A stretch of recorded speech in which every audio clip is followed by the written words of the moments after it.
Everything happens for a reason, especially in the wrestling industry. More often than not, your first big destination isn't your last big destination.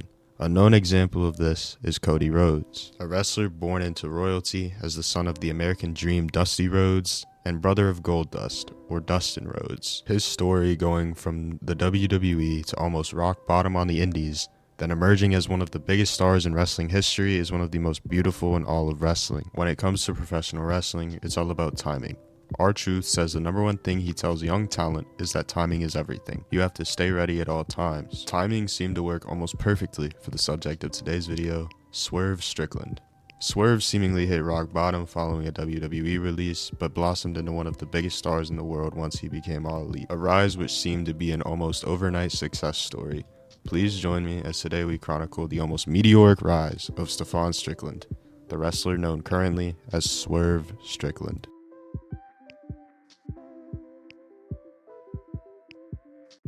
Swerve was born Stefan Strickland in Tacoma, Washington on September 30th, 1990. His father was a sergeant first-class cook in the United States Army, so the family would move to Frankfurt, Germany and live on a military base there 2 months following the birth of Stefan. Following their stay in Frankfurt, they would then settle in Mount Joy, Pennsylvania, where Stefan would then go on to be a three-sport athlete in high school. He would excel athletically in football, basketball, and track and field. Side note, bro, it's like this guy was destined to be a professional wrestler. Oh my god. Following graduating high school, he would then enlist in the Army Reserve while also beginning his professional wrestling career.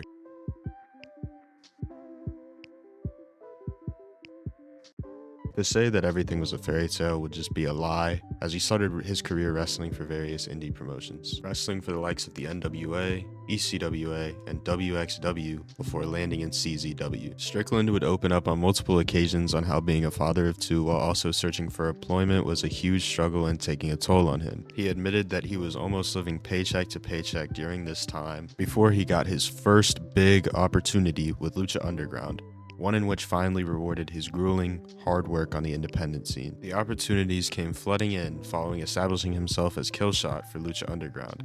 I would definitely recommend watching his run in Underground if you haven't.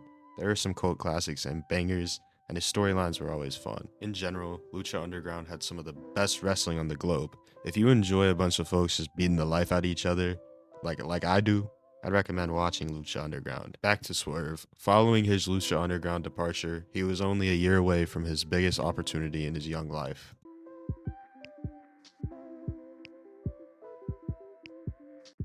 Swerve signed his WWE contract on April 17th, 2019, and would embark on an interesting run, to say the least. His name was changed to Isaiah Swerve Scott for context.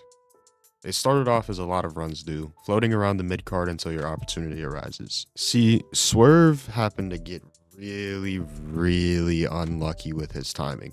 There's that word again. Timing is everything. Timing is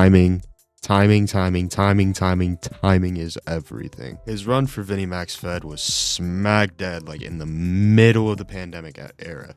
However, the Hit Row faction was definitely fun while it lasted, which consisted of himself, Isaiah Swerve Scott, Ashanti the Adonis, B-Fab, and, Flop Dollar, but we don't really talk about him. We don't care about him. He sucks. He sucks. We don't care about him. This would end up leading to not only the group being drafted to Friday Night SmackDown during the 2021 WWE Draft, but also Swerve capturing his first and only, to this date, singles championship in WWE. He defeated Bronson Reed to win the NXT North American title and would go on to have a 105-day reign with the belt before dropping it to Carmelo Hayes. Oh my god, how did they fumble this feud?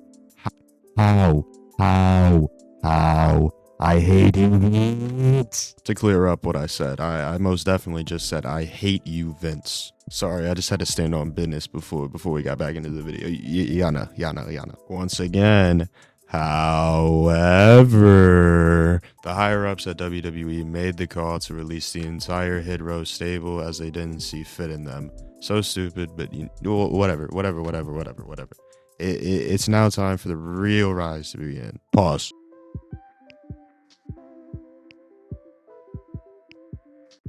Big pressure I apply. Big pressure I apply. I swerve when I drive. I swerve when I drive. I. Yeah. Swerve's theme. Y'all know what I'm getting at. Y'all know what I'm getting at here. Okay. I gotta lock in. I gotta lock in. This is the post WWE run. This is the part of the video that y'all actually came for. The part of the video that like matters.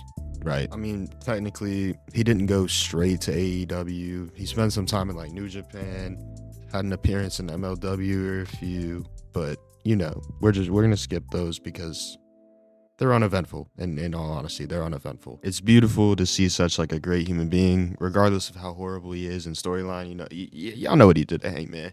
Y'all know what he did to Hangman. Be treated like the true star he is, because he was most definitely built for a role like this, basically just being the face of, you know, the number two company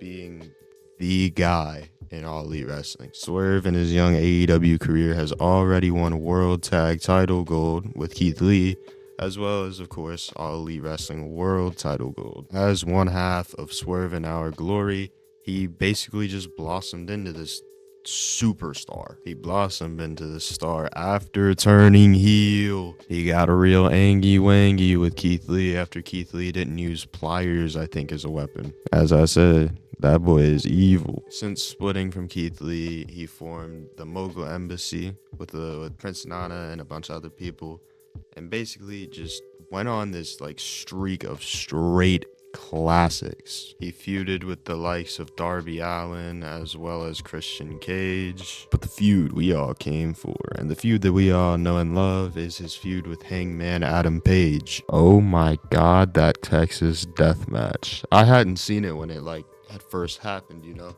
because I wasn't really paying attention to AEW at the time. But I watched that match. Oh my god. I was not familiar with your game. That boy Adam Page drank Swerve's blood. What are we doing? Why do we have Gangrel reincarnated? That's not normal. That's not a normal thing for a normal like human being. How do you even come up with that spot? Like how do you go and like ask somebody to do that? Like what? What? I mean, Dave Meltzer rated it 5 stars, so better match than Cody Rhodes versus Roman Reigns. That's not me digging on Hangman versus Swerve in the Texas Death match either, by the way. Don't take it that way, please. Please. Pretty please with a cherry on top. Anyways, Swerve would go off of this feud and would end up challenging Samoa Joe for the AEW World Championship. And well, if I'll be darned if he didn't just go and win that thing. What a moment, bro. Like what a moment. What a moment. Side note, I cut out like a lot of that portion of the post Adam Page Texas Deathmatch shenanigans with Swerve, because that would have just taken like way too long. And we're trying to get to the point of his actual rise and like kind of carrying the company for a little bit. Please don't be mad at me. What a moment though. And it was just a beautiful run with a lot of really good matches.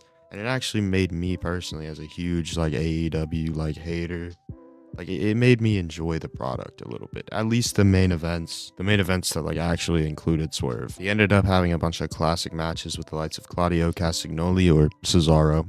He'll never be Claudio to me. He'll always be Cesaro. But anyway, Will Ospreay, and of course Bryan Danielson. Side note, to truly begin my streak of hating on Will Ospreay in every single video, I hate Will Ospreay. Feels good to get that off my chest. But anyway, back to being relevant about the topic. You have no idea how good Swerve Strickland was. Man, if we really being honest, like for a second, it is great to see Swerve succeed. He's really, really good at this whole pro wrestling thing. I mean, dude, he even like purchased his like childhood home back in Tacoma. That's good looks, gang. AEW really just saw this guy and took him and made him the face of the company, which is one of the best things they could have ever done, in my opinion. He's really good and deserved the success he's gotten recently and deserves to continue that streak of successes. I have no doubt in my mind to believe that not only will he win the AEW World title again, but I think at some point in the future we'll definitely see another WWE run. hopefully a better one. Because with how crazy professional wrestling is, and with the big nose in charge, you never really know. You can really never say never. But, you know, things are going to get crazy. Things are going to get crazy. Anyways, that's all from me, family. Appreciate y'all for taking time out of your day to watch this video. And go ahead, subscribe if you enjoy sarcastic white guys talking about wrestling on the internet. Like the video if you enjoyed it. And join my Discord server. We're very active in there, and we need some more members. Anyways, God bless. See y'all in the next one.